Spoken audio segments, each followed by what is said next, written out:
Good morning, friends. This is Michael DeLashmutt, and I want to give you a little Ken Burns-style documentary about the founding of St. Peter's, Chelsea. You see, 190 years ago today, a group of faculty met in the chapel in the West Building of the General Theological Seminary to incorporate themselves as a parish church in the relatively new Protestant Episcopal Church in the United States.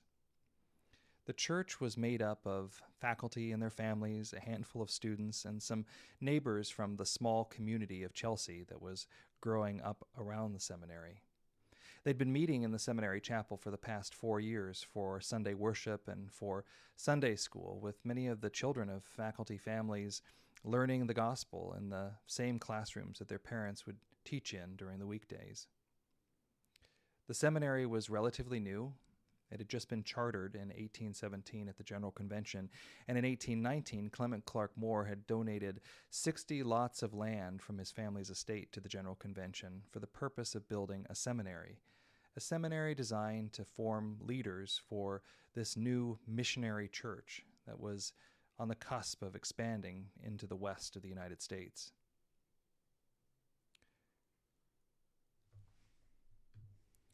One such missionary leader was Benjamin Isaac Haight, a senior at General Seminary at the time that St. Peter's was incorporated. Over the summer, after he graduated, he was called to be the first rector of St. Peter's, Chelsea. So in the fall of 1831, Haight, along with a group of faculty and their families and neighbors from around Chelsea, engaged in a procession from the West Building towards the east along 20th Street, led by the Bishop of New York, to lay the groundwork for the new parish church of St. Peter's. A few months on, in early 1832, Haight was installed in the new church, and the congregation, which had already expanded beyond the limited size of the seminary's own chapel, was thriving in its new permanent home.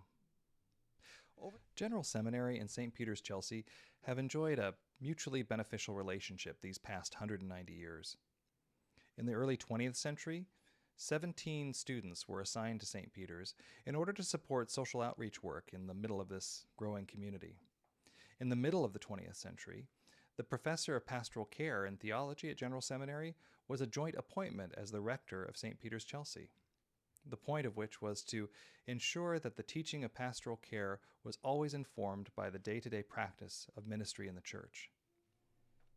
As we look to the future, I like to think that those early church planting roots that inspired the faculty to establish St. Peter's, Chelsea in the first instance will continue to grow and inform the mission of God in this neighborhood and in this seminary and in this parish for years to come.